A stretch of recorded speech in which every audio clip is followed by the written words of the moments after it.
Deus deseja falar com você. Abra o seu coração.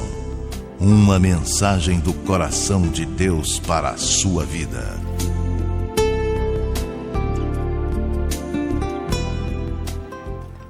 Isaías capítulo 7, versículo 14, é um dos textos talvez mais conhecidos na temática de Natal. Porque o mesmo Deus vos dará um sinal. A virgem conceberá e dará à luz um filho, e chamará o seu nome Emanuel, que significa Deus conosco. Esta promessa, dada por Deus através do profeta Isaías, foi muitos séculos antes de Jesus nascer. Cerca de 300 anos, ou talvez até mais, antes de Cristo nascer. E aqui falava-se de um sinal, algo miraculoso vindo da parte de Deus. Ao longo dos tempos, muitas pessoas têm estudado esse texto e dito, não, esta palavra não quer dizer uma virgem, quer dizer uma moça jovem em idade de casar. Porém, o contexto é de um sinal, de um evento, de algo extraordinário que Deus faria realizar. Algo que pelos meios humanos não seria possível de acontecer. Uma mulher jovem conceber, isso acontece o tempo todo. Porém, uma virgem, uma mulher que nunca conheceu varão, nunca conheceu homem, não manteve relação conjugal com nenhum homem, conceber, engravidar, isto sim é algo miraculoso. E o único momento em que nós encontramos isso se cumprindo nas Escrituras está relacionado ao Salvador, está relacionado à concepção de Jesus. O nascimento de Jesus é contado com muitos detalhes no Evangelho de Lucas e no Evangelho de Mateus. Cada um deles tem elementos exclusivos. Mateus escreve para o povo judeu. Ele quer provar ao seu povo que Jesus é o rei por direito, o descendente de Davi, que teria todo o direito de se assentar no trono. Alguém poderia dizer, mas na época que Jesus nasceu, não havia reis? Sim, havia. Porém, o rei que exercia o seu poder sobre o povo judeu na época não era descendente de Davi. Herodes e toda a sua descendência, aparecem vários Herodes na Bíblia, eles não eram israelitas, eles eram de um outro povo, os edomitas, eram da tribo de Edom. E eles haviam sido colocados no poder pelo poder romano.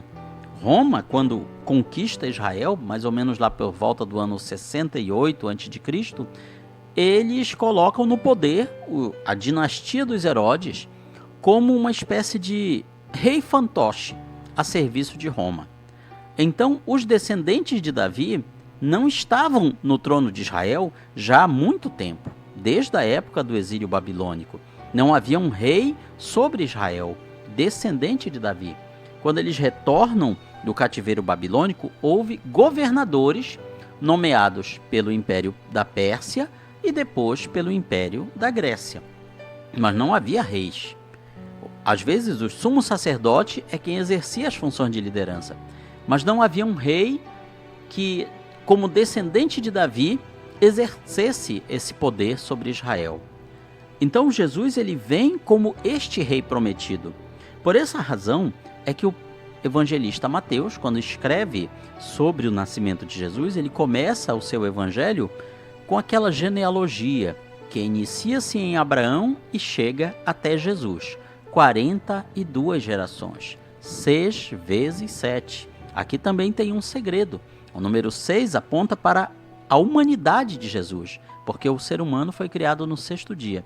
Já o número 7 aponta para a sua divindade, pois 7 é o número da perfeição divina.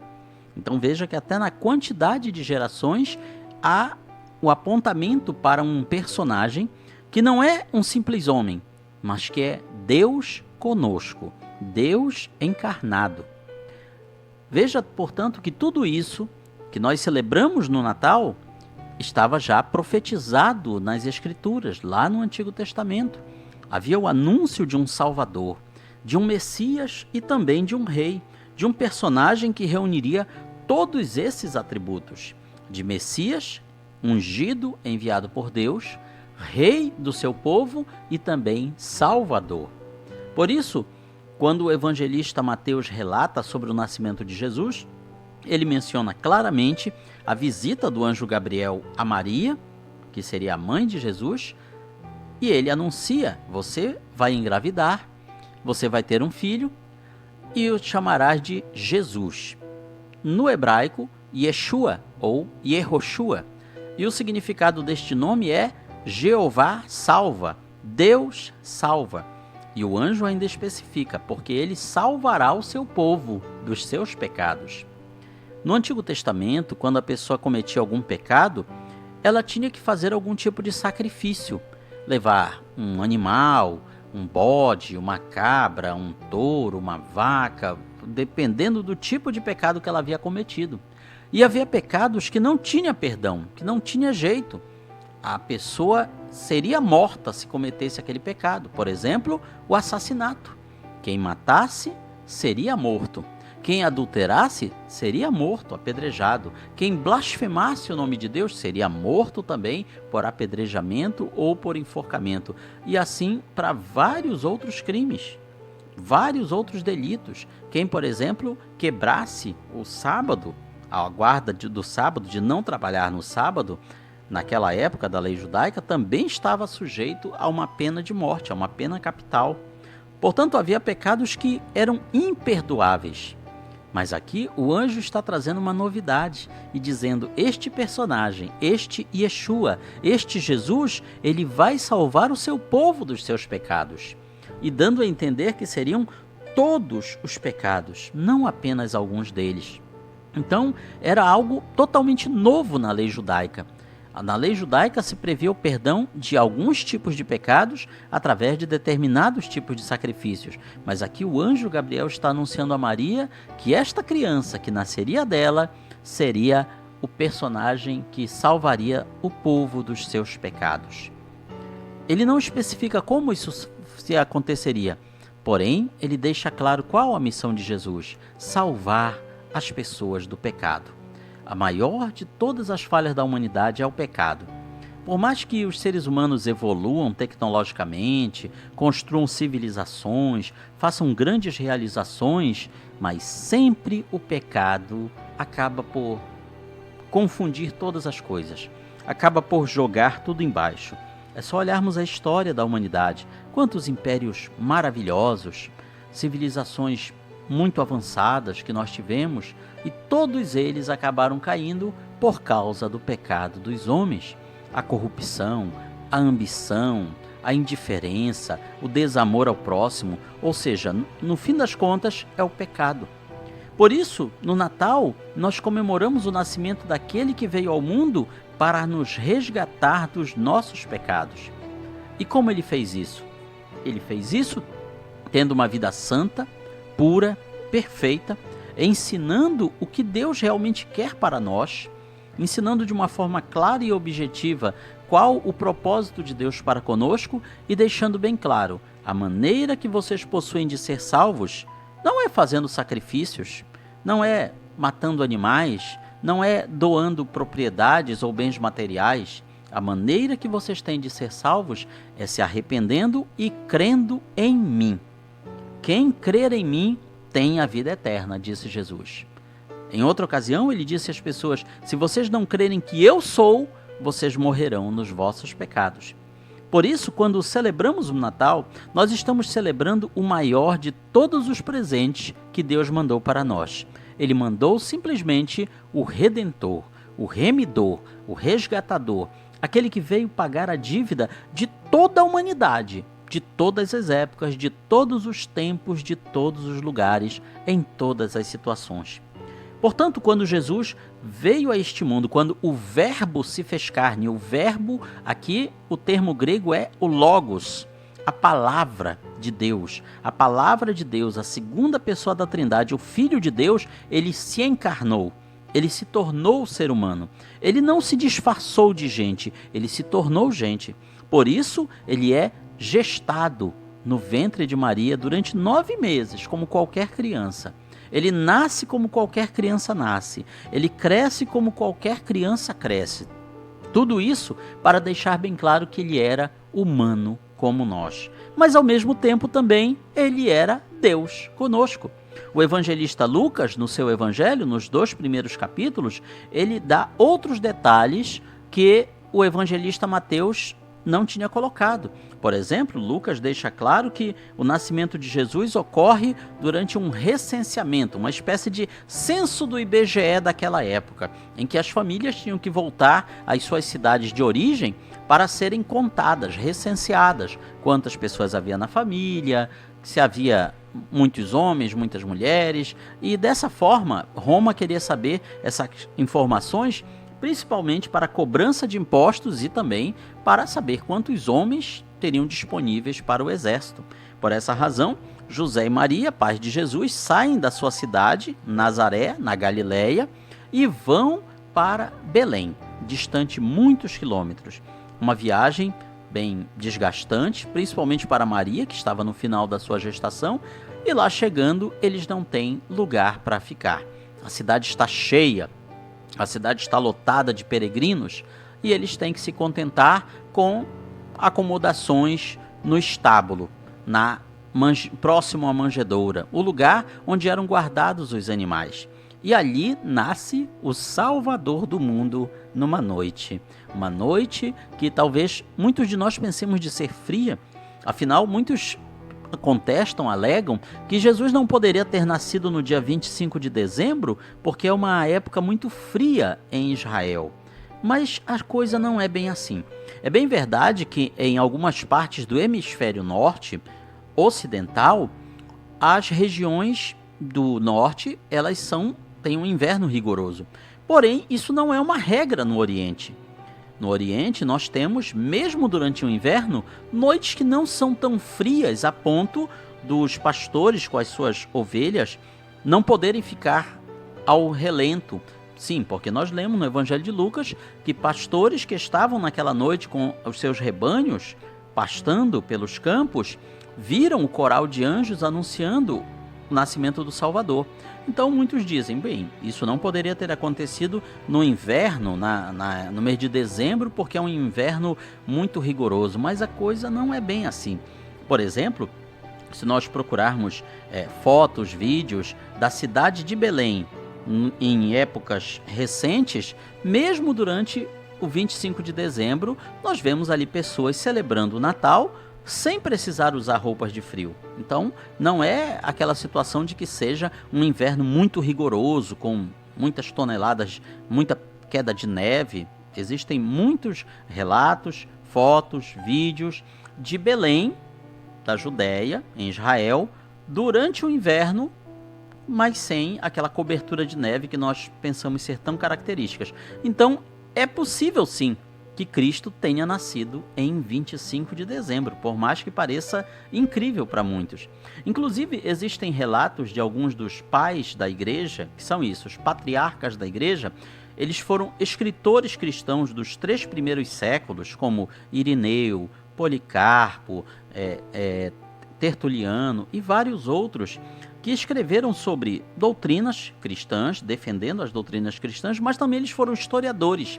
Então, por exemplo, um deles, chamado Teófilo, que era bispo de Cesareia, Cesareia fica na Palestina, em Israel, ele escreve por volta do 1º século dizendo: devemos comemorar o aniversário de Nosso Senhor a cada 25 de dezembro, isso deve acontecer. Então veja que isso daí são palavras de um bispo cristão na região da Palestina, isso já na metade do 2º século, ou seja, bem recentemente, a fundação da igreja primitiva. Também temos outro pai da igreja, também no século II, chamado Hipólito, que escreveu da seguinte maneira: o primeiro advento de Nosso Senhor ocorreu quando ele nasceu em Belém. Era 25 de dezembro, uma quarta-feira. Ele morreu no 33º ano, 25 de março, sexta-feira, no 18º ano de Tibério César. Então veja que essas informações que ele passa aqui, elas são confirmadas historicamente. Portanto, a ideia de que só muito depois surgiu uma comemoração do aniversário de Jesus em 25 de dezembro não é verdadeira. Já nos primeiros séculos do cristianismo, por volta do segundo século, nós temos escritores cristãos falando com todas as letras da celebração do nascimento de Jesus em 25 de dezembro. Isso joga por terra uma teoria que é muito comum nós ouvirmos nessa época, de que o Natal, na verdade, seria uma festa pagã. É claro que existiam festas pagãs no dia 25 de dezembro. Não apenas nesse dia, mas em vários outros dias do ano. Na verdade, se a gente for procurar a dedo, nós vamos encontrar festas pagãs acontecendo em todos os dias do ano. Seja no paganismo europeu, seja no paganismo ocidental, seja no paganismo asiático, seja no paganismo oriental. Todos os dias do ano você vai ter a celebração de alguma divindade pagã. Então, se fosse por isso, nós não comemoraremos o nosso próprio aniversário, porque nesse dia alguma divindade pagã está sendo celebrada em algum lugar do mundo. Veja então que esta celebração da igreja cristã, no dia 25 de dezembro, ela é bem recente no cristianismo, é bem no começo do cristianismo. Mas mesmo que Jesus não tivesse nascido no dia 25 de dezembro, para nós o que importa não é tanto o dia, e sim o evento. O que importa é que ele nasceu, ele veio a este mundo. Por muitos anos, os próprios ateus falavam: Jesus não existiu. Não existiu dessa maneira que está na Bíblia. Hoje, muitos ateus já mudaram de opinião, grandes catedráticos, acadêmicos, ateus que não acreditam em nenhuma religião, porém, dentro dos seus estudos, eles têm que aceitar. Existiu sim um homem chamado Jesus de Nazaré, viveu há quase 2000 anos atrás. Podemos não concordar que ele tenha morrido, ressuscitado, feito alguns milagres, mas que ele existiu, sim, ele existiu. E a existência dele muda todo o nosso calendário, muda a nossa própria história. Porque ele veio a este mundo com a proposta não apenas de ser um grande mestre, um profeta, um ensinador. Ele sempre deixou claro que era tudo isso, mas ele também deixou claro que ele era Deus conosco, que ele era o Filho de Deus e que ele era o Rei por direito de Israel.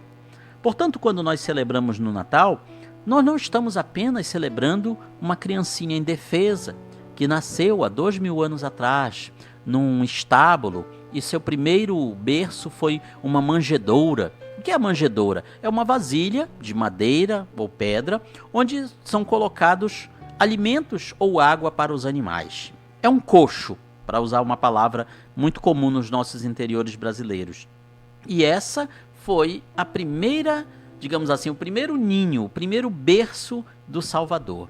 Ele veio como pobre e humilde para se identificar com todos, pobres e humildes, mas também ricos foram adorá-lo, como os magos do Oriente.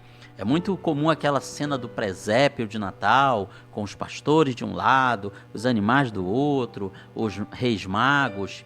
A Bíblia diz que ele não fala que eles eram reis e também não diz que eram 3. Isso veio muito tempo depois da tradição cristã. Mas a Bíblia diz que eram uns magos do Oriente. E também não diz que eles estiveram ali na noite que Jesus nasceu. Provavelmente eles já foram encontrar Jesus meses depois, porque quando fala do encontro deles com Jesus, fala de uma casa. A casa onde eles estavam morando. Então já não era ali no estábulo onde estavam os animais. E fala de menino. Já não fala de um bebê, já não fala de um recém-nascido. Então, provavelmente, eles encontraram Jesus quando já estava um pouco maiorzinho, talvez entre 6 meses, 1 ano, talvez até mais. Afinal de contas, de Belém até Jerusalém não é algo tão próximo, tão instantâneo assim. O importante é que aqueles magos trouxeram presentes que mostravam a natureza de Jesus. Ouro representava o seu caráter real, a sua realeza. Incenso era o presente que apontava para a sua divindade, porque o incenso ele era um tipo de material perfumado, cheiroso, queimado nas cerimônias religiosas em homenagem aos deuses. E mirra, que era um perfume usado pelas pessoas, pelos homens. Isso apontava para a humanidade de Jesus. Com esses presentes, eles estavam reconhecendo Jesus como Rei, como Deus e como homem. Os tríplices facetas do Salvador que estavam ali naqueles presentes. Portanto, o Natal é celebração, em primeiro lugar, da vida que Deus veio trazer até nós, através do seu Filho.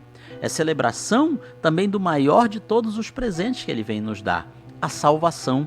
E Ele nos deu isso enviando a si próprio, enviando uma parte dele para nos ajudar, para nos salvar, porque nós mesmos não poderíamos fazer isso.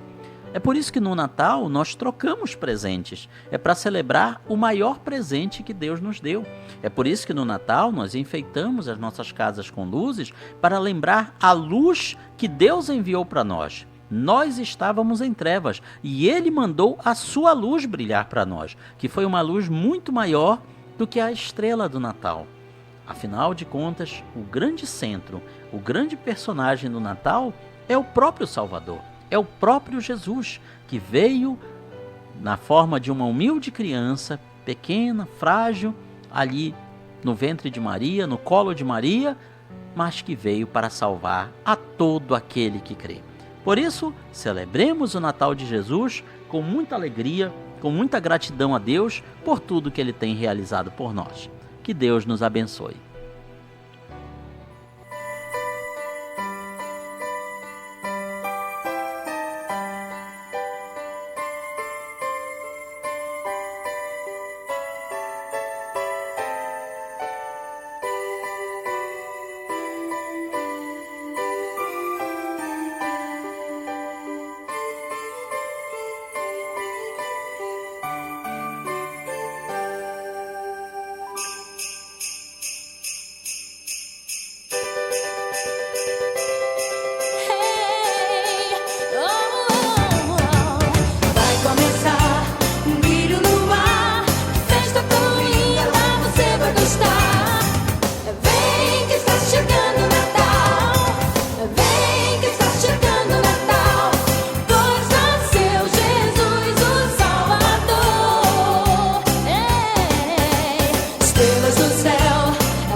Vem que está chegando o Natal, vamos então nos preparar para recebermos essa data cristã tão maravilhosa, o Natal de Jesus, o nascimento do nosso Salvador. Estamos chegando aos instantes finais do nosso programa, lembrando a você nosso canal no YouTube, canal Palavra Viva Fiel, com a lição número 12 da Escola Dominical, Julgamento, Morte e Sepultamento de Jesus, em Lucas capítulo 23, pelo Programa de Educação Cristã Continuada, e o Modelo de Missões da Igreja de Antioquia, Eles são da CPAD, Casa Publicadora das Assembleias de Deus. Também, novamente, lembrando aí para os nossos irmãos da Assembleia de Deus Missão Pentecostal, que fica no bairro Parque dos Buritis, na Avenida Marabá. Estaremos aí com vocês na Festa Unificada, de 15 a 17 de dezembro. Estaremos ministrando com vocês no sábado, dia 16, se Deus assim nos permitir. Um grande abraço para o nosso amado irmão, pastor Adilson Costa. Desde já agradecemos pelo convite que nos foi formulado.